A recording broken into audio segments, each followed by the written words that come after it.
कह रही है कि यानी कि जो ये सब कुछ हुआ है पिछले दिनों में, जब रिकॉर्ड पाकिस्तान की हिस्ट्री में जो भी बना है पाकिस्तान कल जो 100 के Yes, हमने yes. पॉइंट्स, चलिए पता नहीं अब कब चलेगा, तो चले हाँ, तो sorry, पिछले yeah. दिनों में फ्राइडे को, थर्सडे को। ओके। तो ये अगर आप कह रही हैं कि अगर एक लो इनकम आदमी, आम आदमी जिसको आप टारगेट करना चाह रही हैं और उसको एजुकेट करना चाह रही हैं, Yeah. अगर उसकी सैलरी फॉर एग्जांपल 30-40 हज़ार रुपये, Yeah, 25,000, yeah. 20,000, वो बजाय फेसबुक पे उल्टी सीधी चीज़ें लिखने के अगर वो ये सब कुछ कर रहा होता तो आप कह रही हैं पैसे कमा लेता। Okay, listen. सो इसी क्वेश्चन पे I did a bit of research. तो compound interest का हमें फॉर्मूला पता है, right? You can just Google it. Okay. compound interest का आपने थोड़ा सा फॉर्मूला एडजस्ट कर लिया कि फॉर एग्जांपल एक बंदे की 30,000 सैलरी है, वी अंडरस्टैंड कि उसमें आपका नॉर्मल डे टू डे ही बहुत मुश्किल होता है। Okay. लेकिन कहीं ना कहीं से कुछ ना कुछ करके उसे डिसाइड कर दिया कि इसका 20% जो है विच इज़ 6,000 रुपीज़, ठीक है, मैंने हर महीने इन्वेस्ट करना है। ये मेरा होगा बुढ़ापे का फंड, ताकि मैं अपने बच्चों पे डिपेंडेंट ना हो जाऊं, मैं किसी पे डिपेंडेंट ना हो जाऊं, मैं अपना बुढ़ापा अपनी कोई आराम मदद से कर ले- सकूं। या एग्जैक्टली।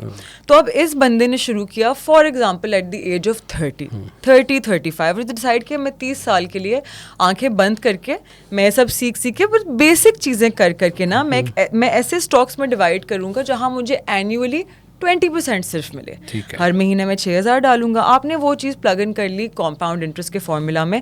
यहाँ the reason I am not factoring in inflation is because हमने ये भी नहीं फैक्टर इन किया कि उसकी सैलरी इंक्रीज हुई। नहीं हुई। ठीक है, तो वो दोनों चीज़ें कैंसिल आउट हो गई। ठीक है। मैंने जब कैलकुलेशन की मेरे एक्चुअली होश उड़ गए थे। At 20% annual return rate, this is compounding, this is how strong compounding is. In 30 years जब ये आदमी रिटायरमेंट की एज तक आएगा, उसने बोला now I am too sick, I don't want to work in all of that. उसके पास पता है कितना पैसा है? 9 करोड़ रुपए।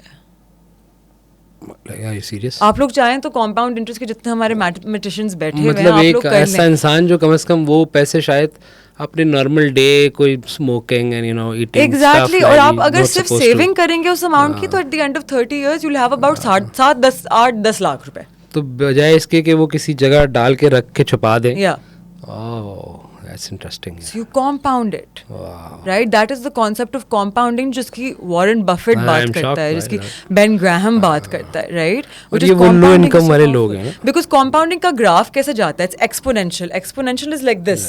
पहले आपका slow गया, then eventually it went so astronomical क्योंकि वो amounts build होती जाती हैं.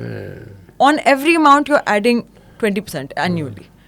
Right, so it's really exponential. एक और बात आ गई, कमेटी वाली आंटियां जो वही ठीक है, वाला था। अब कमेटी वो जो रख लेते हैं पैसे, या like it is such a popular thing, committees आपकी हर अमाउंट से होती हैं from 20,000 to 10 lakh, right, depending कि आप सोशल उसमें कहाँ फॉल करते हैं। यूनाइटी को टारगेट कर रही हैं। आई एम सेइंग कि अगर वो मेरी बात सुने, right, they like money, we like money, who doesn't like money, right?